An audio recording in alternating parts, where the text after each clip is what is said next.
Professors, as you begin your work in Zoom, you want to start that at this website.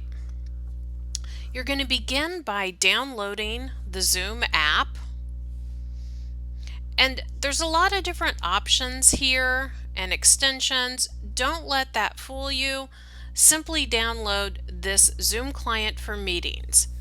Now, if you want to simply attend a meeting and you aren't the host, it will prompt you to download or open that app as soon as you click the meeting link. However, if you want to host a meeting, you'll want to get this client downloaded kind of ahead of time to speed things up for you. So once you have that downloaded, you'll want to sign in. If you sign in from the website or if you sign in on the app, you will be directed to the single sign-on, and you'll need to have your phone handy or however you do your duo authentication, and you will immediately be directed to your profile page. So from your main profile, you can change your image, and this will show inside the Zoom client if you don't have your video on. And this is also your personal meeting ID right here, so you can share that with students and use that as an open room for events such as office hours. And so this just has your general information. Now, to schedule a meeting, go to your Meetings tab, click Schedule a New Meeting. You can name that, set the date and the time and the duration, and I always like to go a little bit longer than I think I'll need, just because people tend to linger. If this is a repeating meeting, I can just go in to repeat it on a weekly basis on a specific day, and I can choose multiple days if I want. So if it's a Monday, Wednesday class, and then I can set an end date for that. I could require a password or registration. You'll be sending this directly to students, so I don't know that that's necessary, but I think that is important to point out. You can set up your video to be on or off for both host and participants. Other options that I like is to mute participants upon entry. That just lowers noise kind of at the beginning and as people are joining if they're a few minutes late. I also like to enable join before host. Some students will like to get in early, especially as they're learning things and kind of figure things out. So those are pretty helpful. And when you're done, you can save this meeting and automatically add these to a calendar. This is the meeting ID, so you could share that with students, or you could just have them join from the URL. Either works.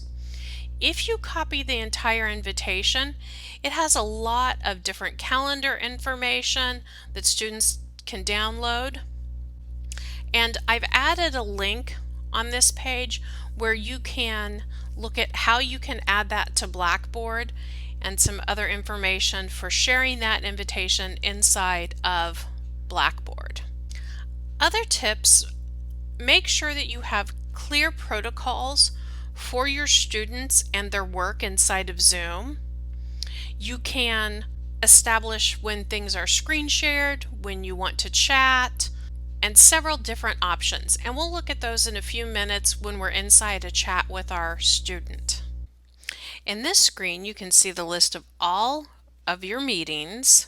You can choose to start, delete, or if you click on the meeting, you can choose to make any edits that you need to them. Another feature to point out are recordings. So you can record your Zoom conferences. This is where your cloud recordings live. Note that these are deleted after 60 days. And these are your local recordings, so it would be listed for anything you've recorded locally. Next, let's look at settings. Settings allows you to control overall what your standards are for meetings. So for example, you can start with your participant video off. You can determine the audio type, allow by default participants to join the meeting. There's that mute participants upon entry. And inside the meeting, there's a couple of other things I think that's good to point out. You can turn off the chat if that becomes distracting to you. You can turn off private chat as well. An additional feature that you can add is a co-host. So if you have a co-teaching or a TA, you can add a co-host. You can also add polls. This will allow you to create mini surveys of the student attendees during your class. With screen sharing, you can decide who can share screens. So if you don't want students to have that option, you can change that to host only. This allows reactions, and that can be turned on and off as well. So review some of these settings. These will give you more control over your meetings and allow you to have the online learning experience that you want. I'm going to go ahead and sign out of the web app here. So from the desktop app, I want to make sure that I sign on with single sign-on. I'm going to enter Kansas, hit continue. It's again going to go through the online logon. If you remember, I showed you the open meeting room. If I click my new meeting, I will be inside that room. If I click on schedule, I can start to schedule a meeting just like I did before, just within the Zoom app. Over here, I'll see my schedule of meetings, and I can choose to join existing meetings. So let's hop over to our existing meeting and see how we work inside of Zoom with our students. Okay, so we are live inside our Zoom classroom, and I am the professor, and we have our student here. Hi, Lisa. Hi. Okay, so the first thing I wanted to show you is one thing that professors might think about is, do I want students to be seeing the background in my house? And if you don't, you can go up to your Zoom and then Preferences, and underneath Virtual Background, you can choose different background options to display, and it's just like a green screen, and you can see it doesn't work perfectly, but it would not show the background of your house if you didn't want that. So pick your beachy scene and get going. You also have options, so if something goes weird with your video or audio, you might want to drop in here and just check your preferences for that as well. So inside your Zoom, you can mute audio. Both the users and the professor can mute the audio. You can also stop video. If you need to directly invite someone, you can invite someone. In the Manage Participants, you would see the list of all the conference attendees. The host is listed, and I just want to point out that this is a good way to mute all of your students at once as opposed to asking them to mute. I can come in here and mute all students, and I can uncheck allow them to unmute themselves. So I would have complete control. So now if I hit continue, Lisa has been muted, and even if Lisa tries to talk, it won't work. And so then we can unmute her either by clicking unmute all, or I can individually go up and unmute individual attendees. Say if I want to bring up Lisa to explain something, I've unmuted her and now she can speak. Can you hear me now? I can. All right. Other features that you have are you can play an enter and exit chime. This is good if you're using Zoom for those office hours that I spoke about before, because you can just have that open and it'll chime when someone's entering. You definitely don't want that as a feature in your classroom setting. If you want to allow participants to rename themselves, they can, or allow them to unmute themselves. As we talked about, you can mute them upon entry, which is a good idea in a classroom setting because you don't want everyone coming in talking background noise all at once. So other features along the bottom, you have your share screen. So I'm going to click my share screen and I'm going to go to my Chrome and share that. Ooh, I can see your screen. And so now participants can watch my screen. This is where I could be rolling my PowerPoint, talking about that, clicking through that. This works just like any other presentation. So you have full interaction there. And when you're done, just stop the share and you'll be back inside your classroom. Chat is another function, and that's going to pop up on the right below your participants. And your participants can target everyone in the meeting or specific people.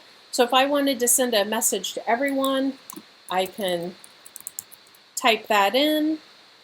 And if a student wants to pop in a question, she can send that privately to me. So in that case, that would just be something I would see. So if a student has a question, they could ask that individually. So that chat is a really good feature. You can pop in reactions if you feel like the student has really shared some good stuff. And you also have the ability to do breakout rooms. So this is under your More tab. And I can put different students into different breakout rooms. This would allow me to pop them into rooms and have like individual chats. I'm going to link to a document that goes into more detail on that. That's a pretty advanced using feature, not one that I would recommend unless you have a large class that you want to have some smaller discussions. Also in that More feature, you can record either to the cloud or to the computer. So if you are doing some asynchronous, you could be recording on top of your PowerPoint right now, record it, students could watch it later. Or if you were going to be doing some material that you want them to have the ability to come back and watch a discussion or watch a class. Your users can also share screens. So not only the professor, but also the student can share screens. Lisa, do you want to show us how you can share a screen and what it looks like on your end? Sure. I'm clicking share screen here and I'll go share my desktop, which is not super impressive because it's just this right now. Example that I'm going to use in class. Perfect. About best practices for reporting on COVID, some tips and some more specific stuff about that. So we're going to be going over that in advanced editing. Very good. So the cool thing about having a student presenter, as we saw on that screen, we're seeing their screen and we're also seeing them talk at the same time. So this is an ideal situation if you were going to have some student presentations, if you wanted them to have a chance to ask a question or draw attention to something they're working on. That can all be done within Zoom. So I hope that helps you see all of the different things you can do within Zoom, answer any questions you might have. I'm going to link a whole bunch of other help sheets here to help you out, but if you have questions, feel free to get a hold of me. Thank you so much.